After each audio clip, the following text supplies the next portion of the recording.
Avez-vous déjà remarqué trop de parler et de vous repentir profondément?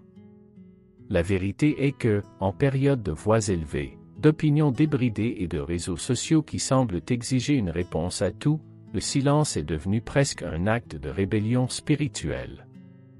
Cependant, si je vous disais que le silence, ce conscient, intentionnel, peut être le plus grand cri de sagesse que vous pouvez donner au monde? La réponse la plus puissante ne vient pas toujours de la bouche.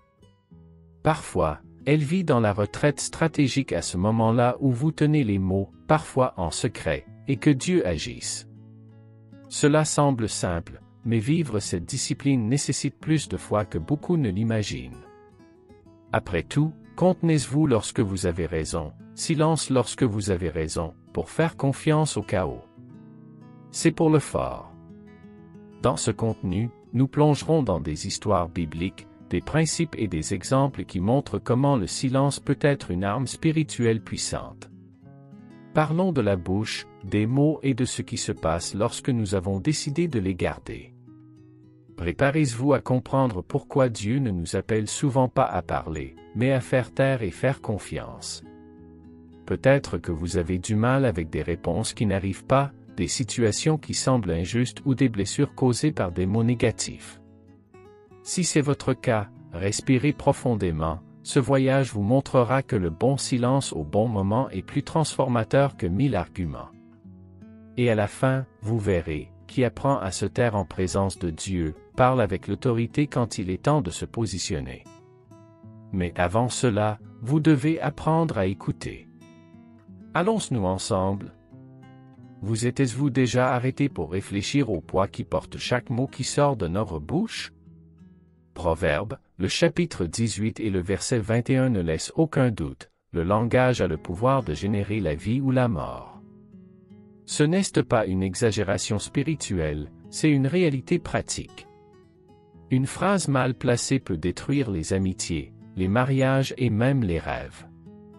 De la même manière, un bon mot au bon moment peut guérir les cœurs brisés et raviver l'espoir.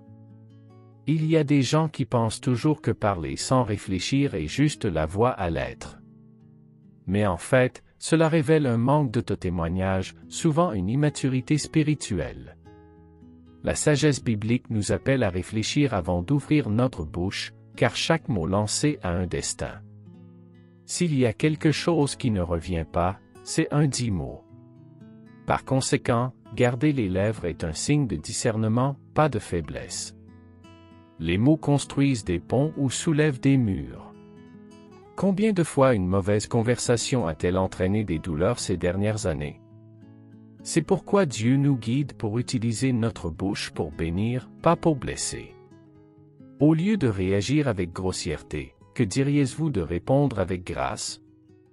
Le silence peut être un choix, mais lorsque nous décidons de parler, nos paroles sont des instruments de paix et de but. Si vous voulez grandir spirituellement, commencez par contrôler vos mots. Essayez un jeûne de mots inutiles pendant une journée. Pas de ragots, de plaintes ou de critiques. Au lieu de cela, déclarez les bénédictions, prophétisez, priez à haute voix pour ceux qui vous font chier. Cela peut sembler simple, cependant, ce type de pratique transforme le cœur et change les environnements entiers. Croyez-moi, votre langue peut être un outil de guérison ou une arme. C'est l'invitation, parle moins d'impulsion et plus d'intention. Utilisez votre bouche pour étaler la lumière, pas l'obscurité. Parce qu'à la fin, ce qui sort de notre bouche révèle ce qui est plein de cœur. Et si vous avez encore des doutes sur l'impact de cela, rappelez-vous, Jésus a guéri d'un mot, calmé des tempêtes avec la voix, mais aussi savoir comment faire taire. Et c'est là que nous commençons à comprendre ce silence, et le bon mot marche ensemble. Le silence n'est pas toujours un signe de faiblesse, en fait, c'est l'une des plus grandes expressions de sagesse. Dans James, chapitre 1 et verset 19, la Bible nous donne un conseil direct. Est nécessaire soyez prêts à écouter, tard pour parler et tard pour hisser. Cela semble simple, mais ceux qui ont lutté le savent, tenir la langue nécessite l'humilité, l'autotémoignage et le discernement. C'est une formation quotidienne, et la récompense est la paix. La sagesse de silencieuse nous livre souvent avec des batailles inutiles. Lorsque nous répondons à la hâte ou à la colère, nous mettons en danger les relations et même les promesses de Dieu. L'obéissance, à ces moments, est de choisir le silence lorsque tout en nous crie pour la justice. Il ne s'agit pas de silencieux pour toujours, mais de connaître le bon moment pour parler, et ce moment parfois ce n'est pas maintenant. Il y a des moments où le désir de contrer est énorme, surtout lorsque nous sommes lésés. Mais voici la maturité spirituelle, croyez que Dieu voit tout et agit mieux que nous. Au lieu de dépenser de l'énergie à essayer de convaincre les autres, que diriez-vous de prier et de livrer entre les mains du Seigneur? La vraie foi n'a pas besoin de crier. Elle se repose, attend et parle quand Dieu envoie. Et parmi nous, tout le monde ne mérite pas de réponse. Il y a des discussions qui sont des pièges déguisés en débat. L'ennemi aime lorsque nous perdons la concentration en discutant de ce qu'il ne construit pas. Par conséquent, avant de réagir, de respirer, parfois et de demander est-ce que cela glorifie Dieu ou ne nourrit-il que mon ego? Parfois, la vraie force est de garder le silence et de garder la paix intérieure intacte. Si vous êtes dans un moment de conflit, le plus grand acte de foi est peut-être maintenant de vous taire. Utilisez cette foi pour entendre Dieu, les autres et vous-même. Réfléchissez, filtrez, attendez. Parce que ceux qui apprennent à contenir les mots avec la sagesse finissent par devenir une référence de l'équilibre. Et c'est là que le silence devient une arme spirituelle puissante, invisible mais extrêmement efficace. Le silence n'est pas seulement un choix émotionnel, c'est une discipline spirituelle qui nécessite l'accouchement et la confiance. Jésus nous a donné cet exemple d'une manière puissante lorsque, avant Pilate, il préférait le silence au lieu de se défendre. Matthieu, chapitre 27 et versets 12 à 14. Pense-y le Fils de Dieu innocent, silencieux avant une injustice absurde. Pourquoi? Parce qu'il savait que le but était supérieur au moment. Le silence de Jésus, il n'y avait pas de faiblesse, c'était une stratégie divine. En ne répondant pas, il a démontré une obéissance totale au plan du Père. C'est la même position que Dieu nous invite à avoir à la bataille. Il ne s'agit pas d'abandonner, mais de faire confiance que le Seigneur se bat pour nous. Parfois, l'ouverture de votre bouche retarde le miracle, fermer vos lèvres peut être l'étape manquante pour la victoire à venir. Transformer le silence en habitude spirituelle nécessite de la pratique. Un conseil, commencez par consacrer quelques minutes de votre journée au silence total. Sans téléphone portable. Sans musique, seulement vous et Dieu. Utilisez ce temps pour écouter, prier en silence, réfléchir. Ne sous-estimez pas cet exercice. C'est dans l'immobilité que le cœur s'aligne sur le ciel et les bruits du monde perdent de la force. La discipline du silence protège également l'âme. Avez-vous remarqué comment, après avoir trop parlé, vient ce sentiment d'usure? Des mots excessifs nous drainent alors que le silence nous fournit. Le silence nous donne clarté, réorganise les émotions et renforce la foi. C'est comme si le Saint-Esprit disait, « Maintenant que vous avez cessé de parler, je peux vous montrer ce que vous ne pouviez pas entendre auparavant. » Par conséquent, le silence est plus que l'absence de son, c'est une présence de but. C'est dans cet espace intérieur, libre de bruit et de hâte, que Dieu chuchote les révélations et guérisse les blessures cachées. Jésus nous a montré que même au milieu de la douleur, nous pouvons trouver la paix avec modération. Et quand nous apprenons cela, le silence n'est plus un fardeau et devient un lieu de force. De nos jours, il semble que tout le monde veut tout dire, tout le temps, à tout le monde. Mais tout doit-il être dit?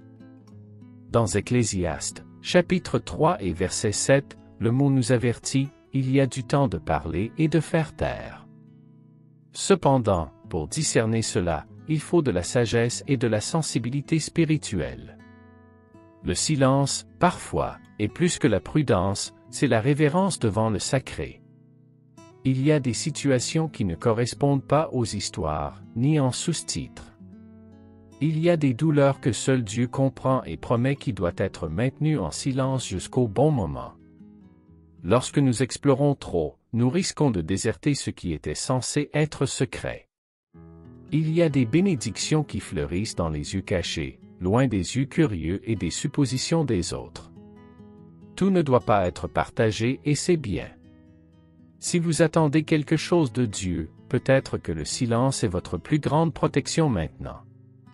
La langue lâche peut anticiper des batailles qui n'avaient pas encore le temps de faire face. Le silence déjà stratégique nous permet d'entendre plus clairement ce que le Saint-Esprit veut nous révéler. Apprendre à silence est également un acte de foi, de patience et de confiance dans le moment idéal du Seigneur. Gardant le cœur et les lèvres, nous évitons beaucoup d'usure. Combien de promesses ont été annulées à cause d'un mot hors du temps? Parfois, la façon de parler se déroule devant le but. Par conséquent, pratiquez l'habitude de réfléchir avant de parler et de ressentir que Dieu demande le silence, obéir.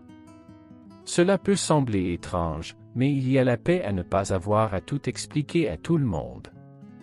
Et ne pensez pas qu'être silencieux omet. Au contraire, il donne de la place à Dieu à se manifester. Le silence sacré nous met dans une position d'écoute profonde, de sensibilité spirituelle. Lorsque vous apprenez à respecter cette fois-ci, vous commencez à réaliser que le bruit du monde ne sera jamais plus important que le chuchotement de Dieu dans votre cœur.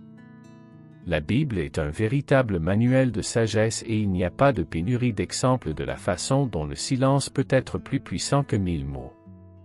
Zacharia, par exemple, a été réduit au silence pendant un certain temps en raison de son incrédulité. Nous avons trouvé le récit à Luc, chapitre 1. Le silence n'était pas une punition, c'était la préparation. Quand il a finalement parlé, il a déclaré la bénédiction. Parfois, Dieu nous ferme pour nous apprendre à le croire avant de parler. Élias a eu une rencontre remarquable avec Dieu en silence. Il s'attendait à quelque chose de grand, d'un vent fort, d'un tremblement de terre, d'un feu, mais le Seigneur est venu dans un doux murmure. 1er Roi, chapitre 19 et versets 11 et 12. Cela enseigne beaucoup l'extraordinaire de Dieu ne vient pas toujours avec du bruit. C'est dans l'immobilité qu'il révèle sa présence. Apprendre à écouter le sacré nécessite un silence interne, pas un spectacle. José est un autre exemple étonnant. Trahi, vendu, injustement emprisonné. Et pourtant, il est resté silencieux. Genèse, chapitre 39. Joseph ne s'est pas rendu en essayant de se justifier. Son silence était plein de foi et de résilience. C'est à l'époque de l'anonymat et du confinement que Dieu l'a préparé au palais. Le silence de Joseph n'était pas de la passivité, c'était une préparation stratégique. Marie, mère de Jésus, a gardé beaucoup de choses dans son cœur, nous lisons à Luc, chapitre 2 et verset 19. Elle n'a pas dit à tous ceux qui seraient la mère du Sauveur. Au lieu de cela, il a choisi de vivre le secret avec Dieu en silence. Et c'est dans cet espace sacré qu'elle a généré non seulement le Fils de Dieu, mais aussi la foi, l'humilité et le discernement. Toutes les révélations ne doivent pas être exposées, certaines doivent être gérées dans le secret. Anna, Daniel et Néhémie ont également montré que le silence peut être la prière, la confiance et l'action silencieuse. Anna a prié en silence et a été entendue. Ce conte est écrit dans le 1er Samuel, chapitre 1. Daniel a fait confiance au silence dans la fosse des lions. Lisez Daniel, chapitre 6. Néhémie a pleuré et jeûné en silence avant de reconstruire les murs, est écrit en Néhémie, les chapitres 1 et 2. Il nous montre que le silence avec Dieu n'est pas vide, et plein de cris, de puissance et de direction. Le silence peut sembler inoffensif aux yeux humains, mais dans le monde des esprits, c'est une arme puissante. Lorsqu'il est utilisé judicieusement, il protège le cœur, désarme l'ennemi et fait de la place pour entendre la voix de Dieu. Parler moins vous permet d'en voir plus. Ceux qui vivent dans la prière et le contrôle de soi finissent par écouter ce que les bruyants ne perçoivent pas. C'est le secret de ceux qui marchent avec le discernement. Éviter de répondre au moment de la colère, par exemple, est une forme pratique de stratégie. La Bible nous enseigne déjà soyez en retard pour parler. Il ne s'agit pas d'être lent, mais de réfléchir avant de réagir. Dans ce cas, le silence est un bouclier, vous livre avec des regrets, évite les discussions inutiles et préserve les relations. Parfois, le silence est de gagner sans avoir à se battre. De plus, le silence nous aide à identifier la voix du Saint-Esprit au milieu du chaos. Combien de mauvaises décisions sont prises dans l'impulsion des mots hâtifs? Une pause, une courte prière, un moment de modération. Et c'est tout, la direction de Dieu est claire comme de l'éau. Le bruit confond, le silence s'éclaircit. Cela fait de la place pour les révélations et les stratégies que le cri n'apporterait jamais. Un autre point important, le silence nous livre avec des syllabes spirituelles. Il y a des situations où parler trop donne nos plans à l'ennemi. Néhémie est un exemple. Avant de reconstruire les murs, il a prié et reflété dans le silence, alors seulement dit Néhémie, chapitre 2. Il est de la sagesse de protéger ce que Dieu a confié jusqu'à ce qu'il soit temps d'agir. La stratégie spirituelle consiste à ne parler que lorsque Dieu envoie.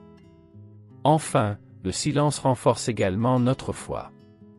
Au lieu de justifier, prouver, argumenter, nous espérons que Dieu nous défendra. C'est un repos intérieur qui dit je pourrais parler, mais je préfère attendre dans le Seigneur. Ce n'est pas une faiblesse, c'est la maturité spirituelle. Ceux qui se taisent pour l'obéissance ne se cachent pas, se préparent à gagner avec un but et une bénédiction. Maintenant que vous avez réfléchi au pouvoir du silence, je demande comment pouvez-vous appliquer cette sagesse à votre vie? Y a-t-il des domaines où le silence devient une stratégie plus puissante que les mots? Il est peut-être temps de réfléchir, d'écouter davantage et de parler davantage de plus de discernement. Le silence n'est pas l'absence et la présence de Dieu, exprès, de la paix. Il nous façonne, nous renforce et nous prépare à ce qui est à venir. Chaque jour, nous avons l'occasion de choisir parlons ou entendrez-vous? Le secret est de connaître le bon moment pour chacune de ces actions. Puissiez-vous grandir en autotémoignage, faire confiance au plan de Dieu et utiliser le silence comme un puissant outil spirituel, à la fois dans votre vie quotidienne et dans les moments de la bataille. Et rappelez-vous, le silence n'est pas la passivité, mais un choix stratégique qui apporte une protection, un discernement et une révélation. Maintenant, arrêtez-vous et réfléchissez au domaine de votre vie dont vous avez besoin pour appliquer plus de silence pour vivre plus de croissance spirituelle. Le voyage est long, mais avec la sagesse et la foi, vous apprendrez à vivre avec plus de but dans chaque mot et dans chaque silence. Si ce contenu vous a touché et que vous voulez plus d'enseignements comme celui-ci, abonnez-vous à la chaîne et activez les notifications. Continuons cette promenade ensemble, grandissant dans la sagesse, la foi et l'obéissance à Dieu. Maintenant, dites-moi dans les commentaires quelle a été la partie de cette réflexion que le plus a dit à votre cœur. J'apprécierais de lire ce que Dieu a enseigné dans votre vie. Allons-nous prier ensemble? Seigneur, avant vous, nous demandons le pardon pour toutes les paroles irréfléchies, chaque fois que notre discours causait de la douleur, des malentendus et des divisions. Pardon, Père, parce que nous n'avons pas gardé nos lèvres judicieusement, alors que nous aurions dû être plus prudents. Nous apprenons à utiliser nos paroles pour construire, à bénir, à répandre la paix. Nous avons également demandé au discernement de connaître le temps de parler et le temps de silence. Puissions-nous toujours être prêts à entendre votre voix, tard pour parler et tard pour être ironique. Donnez-nous la grâce qui, en calme, entendez vos chuchotements et comprenez votre objectif. Seigneur, renforce notre foi afin que nous puissions vous faire confiance, même lorsque le silence semble être notre seule option. puissions nous reposer dans vos promesses et, en période de silence, savoir que vous travaillez pour nous.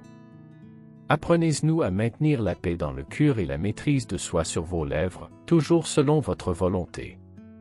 Que notre silence soit plus qu'une pause, soyez une stratégie spirituelle, une préparation pour votre révélation et un moyen de victoire. Donnez-nous la compréhension que dans votre silence est également une action. Dans chaque mot que nous parlons et dans chaque silence que nous faisons, nous voulons honorer votre nom. Au nom de Jésus, Amen.